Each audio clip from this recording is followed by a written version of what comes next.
Nifty ফিফটির একটা অন্যতম company যার নাম হচ্ছে আইটিসি লিমিটেড। আইটিসি লিমিটেডের হচ্ছে কোয়ার্টার ফোরের রেজাল্ট আউট হয়ে গেছে। কোয়ার্টার ফোরের রেজাল্টের পারফরমেন্স কী টাইপের দিয়েছে আইটিসি লিমিটেড, সেটাকে নিয়ে আমরা অ্যানালিসিস করব। তার আগে আমরা কোম্পানিটার হচ্ছে চার্ট প্যাটার্নটাকে নিয়ে অ্যানালিসিস করব। দেখব যে শেয়ার হোল্ডারদের কতটা রিটার্ন জেনারেট করেছে বা ওয়েলথ ক্রিয়েট করে দিয়েছে, সেটাকে নিয়ে আগে আমরা ফার্স্ট অ্যানালিসিস করব। আফটার দ্যাট হচ্ছে আমরা কোম্পানিটার হচ্ছে কোয়ার্টার ফোরের রেজাল্টের পারফরমেন্স কী টাইপের দিয়েছে সেটাকে নিয়ে অ্যানালিসিস করব। তো কোম্পানিটা এখন ট্রেড করছে 440 টাকা 20 পয়সায় এখন ট্রেড করছে। আমরা যদি চলে যাই কোম্পানিটার মার্কেট ক্যাপিটালাইজ হচ্ছে অ্যাপ্রক্স 5.5 লাখ কোটি টাকার মার্কেট ক্যাপিটালাইজ। অর্থাৎ এই কোম্পানিটাকে আমরা ব্লু চিপ লার্জ ক্যাপ টাইপের কোম্পানি হিসাবে কনসিডার করতেই পারি। তো কোম্পানিটার একদিনের পারফরমেন্স দিয়েছে, একটা ফ্ল্যাটিস টাইপের পারফরমেন্স করেছে একদিনে। 5 দিনের পারফরমেন্স করেছে 3%-এর মতন পজিটিভ রিটার্ন জেনারেট করেছে 5 দিনে। 1 মাসের পারফরমেন্স দিয়েছে 3%-এর মতন পজিটিভ রিটার্ন জেনারেট করেছে 1 মাসে। আমরা যদি চলে যাই 6 মাসে হচ্ছে 0.5%-এর মতন পজিটিভ রিটার্ন জেনারেট করেছে 6 মাসে। 1 জানুয়ারি থেকে পারফরমেন্স করেছে 6%-এর মতন নেগেটিভ রিটার্ন জেনারেট করেছে 1 জানুয়ারি থেকে। আমরা যদি চলে যাই 1 বছরে, তো 1 বছরে পারফরমেন্স করেছে 1.5%-এর মতন পজিটিভ রিটার্ন জেনারেট করেছে 1 বছরে। তো ন্যাচারাল ব্যাপার, আমরা জানি যে শর্ট টার্মে সেভাবে ওয়েলথ ক্রিয়েট হয় না স্টক মার্কেট থেকে। যত লং খেলবেন স্টক মার্কেটে তত হচ্ছে ওয়েলথ ক্রিয়েট হয়। তো এখন দেখার বিষয় কোম্পানিটা কি লং টার্মে ভালো পারফরমেন্স করেছে, লং টার্মে কি শেয়ার হোল্ডারদের ওয়েলথ ক্রিয়েট করে দিয়েছে, সেটাই কিন্তু এখন আমাদের দেখার বিষয়। তাহলে আমরা চলে যাচ্ছি কোম্পানিটার 5 বছরের চার্ট প্যাটার্নে। তো 5 বছরে পারফরমেন্স করেছে কত 52%-এর মতন পজিটিভ রিটার্ন জেনারেট করেছে 5 বছরে। 100% মানে ইনভেস্টমেন্ট ডবল, তো ইনভেস্টমেন্টকে কিন্তু 5 বছরে ডবল করেনি, তো সেই হিসাবে কিন্তু একটা আন্ডার পারফরমেন্স করেছে। আমরা এইটুখানি বলতে পারি ব্লু চিপ লার্জ ক্যাপ টাইপের কোম্পানিগুলোর মূল টার্গেট হচ্ছে 5 বছরে ইনভেস্টমেন্টকে ডবল করা, বাট এই কোম্পানিটা কিন্তু 5 বছরে ইনভেস্টমেন্টকে ডবল করেনি, তো সেই হিসাবে কিন্তু একটা আন্ডার পারফরমেন্স করেছে, আমরা এইটুখানি বলতেই পারি। এইবারে আমরা চলে যাব কোম্পানিটার ম্যাক্সিমাম চার্ট প্যাটার্নে। তো ম্যাক্সিমাম চার্ট প্যাটার্ন হিসেবে পারফরমেন্স করেছে 2499%-এর মতন পজিটিভ রিটার্ন জেনারেট করেছে অল টাইম বা ম্যাক্সিমাম।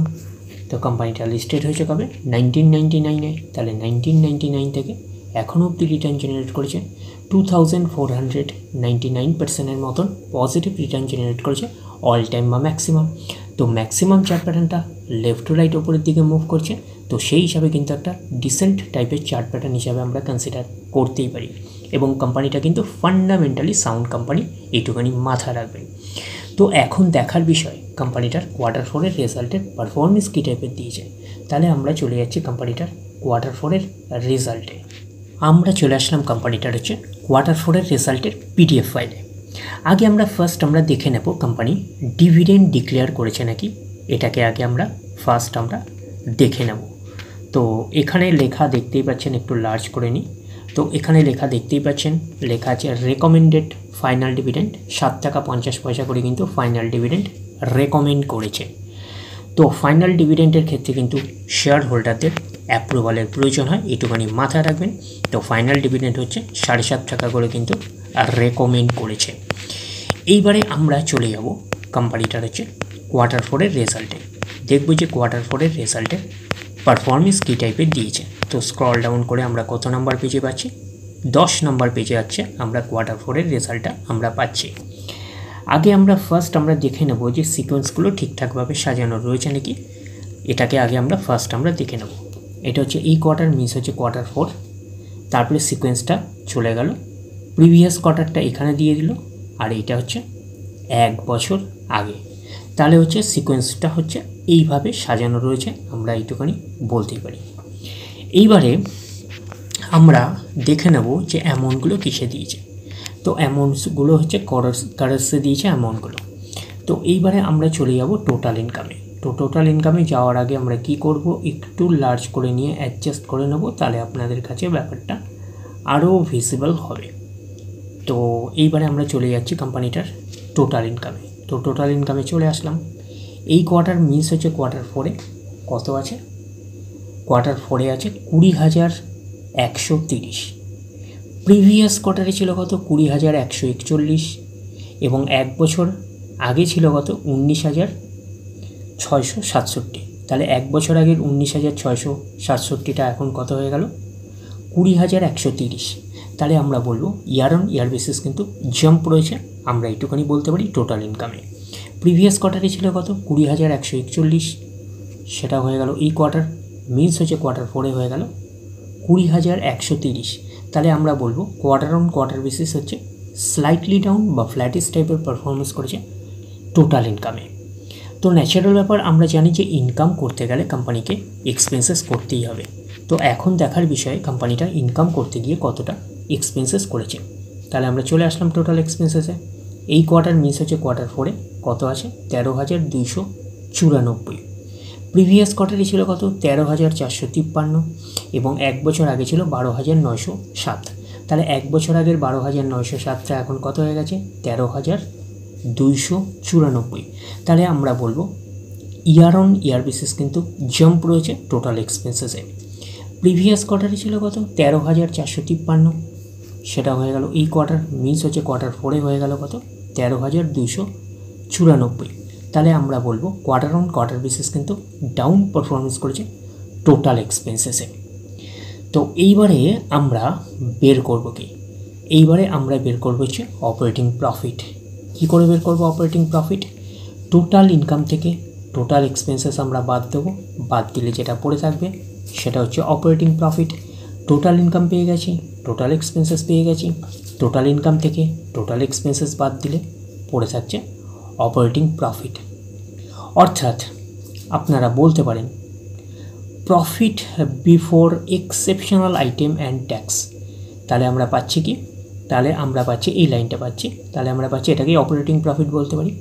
এই কোয়ার্টার মিনস হচ্ছে কোয়ার্টার 4-এ 6,839, প্রিভিয়াস কোয়ার্টারে ছিল কত 6,693, এবং এক বছর আগে ছিল কত 6,777। তাহলে এক বছর আগের 6,777টা এখন কত হয়ে গেছে 6,839।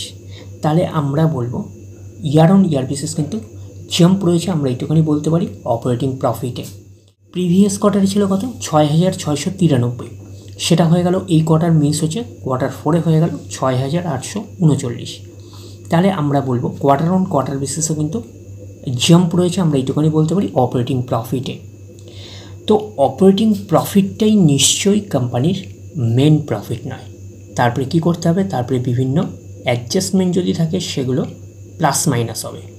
তারপরে হচ্ছে গভর্নমেন্টকে ট্যাক্স পে করতে হবে, গভর্নমেন্টকে ট্যাক্স পে করার পরে কোম্পানির কাছে যেটা পড়ে থাকবে সেটা কোম্পানির ফাইনাল প্রফিট বা নেট প্রফিট হিসাবে আমরা কনসিডার করতেই পারি। তাহলে আমরা পাচ্ছি কি প্রফিট ফর দ্য পিরিয়ড, এটাকেই আমরা নেট প্রফিট বলতে পারি, এটাকেই আমরা ফাইনাল প্রফিট বলতে পারি। এই কোয়ার্টার মিস হচ্ছে কোয়ার্টার 4-এ কত আছে 5,190, প্রিভিয়াস কোয়ার্টারে ছিল কত 5,406, এবং এক বছর আগে ছিল 5,242। তাহলে এক বছর আগের 5,242টা এখন কত হয়ে গেছে 5,190। তাহলে আমরা বলবো ইয়ার অন ইয়ার বেসিস কিন্তু ডাউন পারফরমেন্স করেছে নেট প্রফিটে। প্রিভিয়াস কোয়ার্টারে ছিল কত, প্রিভিয়াস কোয়ার্টারে ছিল 5,406, সেটা হয়ে গেল এই কোয়ার্টার, মিস হচ্ছে কোয়ার্টার 4-এ হয়ে গেল কত 5,190। তাহলে আমরা বলবো কোয়ার্টার অন কোয়ার্টার বেসিসও কিন্তু ডাউন পারফরমেন্স করেছে, আমরা এইটুকুনি বলতে পারি নেট প্রফিটে।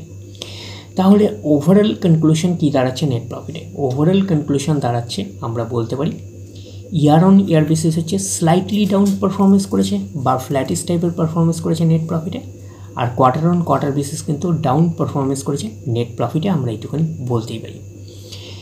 এইবারে আমরা চলে যাব কোম্পানিটার ইপিএসে অর্থাৎ আর্নিং পার শেয়ারে। তাহলে আমরা চলে আসলাম ইপিএসে অর্থাৎ আর্নিং পার শেয়ারে। এই কোয়ার্টার মিস হচ্ছে কোয়ার্টার 4-এ 4.10, প্রিভিয়াস কোয়ার্টারে ছিল কত 4.28, এবং এক বছর আগে ছিল কত 4.17। তাহলে এক বছর আগের 4.17টা এখন কত হয়ে গেল 4.10। তাহলে আমরা বলবো ইয়ার অন ইয়ার বেসিস কিন্তু ডাউন পারফরমেন্স করেছে, আমরা কিন্তু এইটুখানি বলতে পারি ইপিএসে অর্থাৎ আর্নিং পার শেয়ার। আর প্রিভিয়াস কোয়ার্টারে ছিল কত, প্রিভিয়াস কোয়ার্টারে হলো 4.28, সেটা হয়ে গেল এই কোয়ার্টার, মিস হচ্ছে কোয়ার্টার 4-এ হয়ে গেল কত 4.10। তাহলে আমরা বলবো কোয়ার্টার অন কোয়ার্টার বেসিস কিন্তু আর ডাউন পারফরমেন্স করেছে ইপিএসে অর্থাৎ আর্নিং পার শেয়ারে। তো ন্যাচারাল ব্যাপার আমরা জানি যে নেট প্রফিটের রিফ্লেকশনটা ইপিএসে পাই, তো নেট প্রফিটের রিফ্লেকশনটা আমরা ইপিএসে পেয়েছি। এইবারে আমরা চলে যাব কোম্পানিটার হচ্ছে সেগমেন্ট ওয়াইজ রেভিনিউতে, দেখব যে কোন সেগমেন্ট থেকে কতটা রেভিনিউ এই কোম্পানিটা জেনারেট করেছে। একটু লার্জ করে নিই, তাহলে প্রথম সেগমেন্টে আমরা যাচ্ছি যেটা হচ্ছে এফএমসিজি সেগমেন্ট, যেটার মধ্যে সিগারেটস অ্যান্ড আদার্স আমরা পাচ্ছি। টোটাল এফএমসিজি সেগমেন্ট থেকে হচ্ছে এই কোয়ার্টার মিস হচ্ছে কোয়ার্টার 4-এ 13,996, প্রিভিয়াস কোয়ার্টার ছিল কত 13,513, এবং এক বছর আগে ছিল কত 13,033। তাহলে আমরা বলবো ইয়ার অন ইয়ার বেসিস কিন্তু জাম্প রয়েছে, আর কোয়ার্টার অন কোয়ার্টার বেসিস আমরা এইটুখানি বলতে পারি জাম্প রয়েছে। তাহলে ইয়ার অন ইয়ার বেসিস এবং কোয়ার্টার অন কোয়ার্টার বেসিস দুটোতেই কিন্তু জাম্প রয়েছে এফএমসিজি সেগমেন্টে, আমরা এইটুখানি বলতেই পারি। তো পরের সেগমেন্ট আমরা যাচ্ছি কি, পরের সেগমেন্ট হচ্ছে হোটেল সেগমেন্ট। হোটেল সেগমেন্ট থেকে আমরা কী পাচ্ছি, এই কোয়ার্টার মিস হচ্ছে কোয়ার্টার 4-এ 931, প্রিভিয়াস কোয়ার্টারে ছিল 872, এবং এক বছর আগে ছিল 808। তাহলে আমরা বলবো year on year basis jump রয়েছে এবং কোয়ার্টার অন কোয়ার্টার বেসিসও কিন্তু জাম্প রয়েছে হোটেল সেগমেন্টে, আমরা এইটুখানি বলতেই পারি।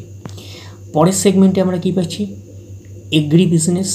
তো এগ্রিকালচার সেগমেন্ট থেকে হচ্ছে এই কোয়ার্টার মিস হচ্ছে কোয়ার্টার 4-এ 3134, প্রিভিয়াস কোয়ার্টারে ছিল কত 3273, এবং এক বছর আগে ছিল 3606। তাহলে আমরা বলবো year on year basis down performance করেছে এবং কোয়ার্টার অন কোয়ার্টার বেসিসও কিন্তু ডাউন পারফরমেন্স করেছে এগ্রিকালচার বিজনেস সেগমেন্ট থেকে। পরের সেগমেন্ট যেটা পাচ্ছি সেটা হচ্ছে paper boards and paper and প্যাকেজিংয়ে। এই কোয়ার্টার মিস হচ্ছে কোয়ার্টার 4-এ 2072, প্রিভিয়াস কোয়ার্টারে ছিল কত 2080, এবং এক বছর আগে ছিল 2221। তাহলে আমরা বলবো year on year basis down performance করেছে, আর কোয়ার্টার অন কোয়ার্টার বেসিস হচ্ছে স্লাইটলি ডাউন পারফরমেন্স করেছে, আমরা এইটুখানি বলতে পারি paper boards and packaging segment থেকে। এইবারে আমরা চলে যাচ্ছি আদার্স সেগমেন্ট।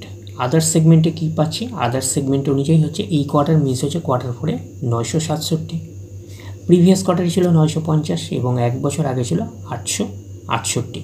তাহলে আমরা বলবো year on year basis jump রয়েছে এবং কোয়ার্টার অন কোয়ার্টার বেসিসও কিন্তু জাম্প রয়েছে আদার্স সেগমেন্ট থেকে। তাহলে ওভারঅল আমরা সেগমেন্ট ওয়াইজ বুঝতে পেরেছি যে কোন সেগমেন্ট থেকে কতটা রেভিনিউ জেনারেট করেছে।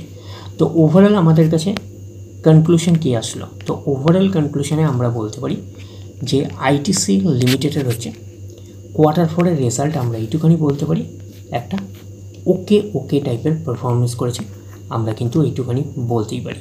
তাহলে ওভারঅল ভিউটা আপনাদের কাছে ক্লিয়ার। তাহলে এই অবধি, নেক্সট ভিডিওতে আবার আপনাদের সাথে আমার দেখা হচ্ছে। ধন্যবাদ।